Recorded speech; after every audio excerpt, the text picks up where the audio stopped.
Dalawang effective tips, professional dashboard. Dalawang bagay lang po ang kailangan natin gawin para dun sa mga namumblema sa kanilang namumulang dashboard.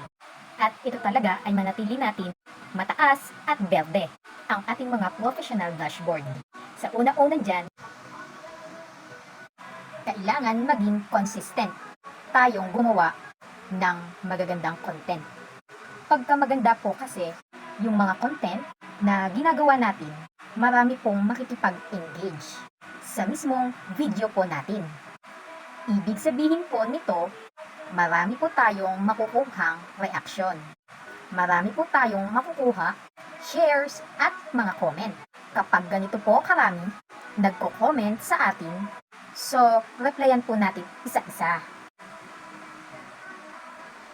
The more na maraming magko-comment, the more tataas ang engagement.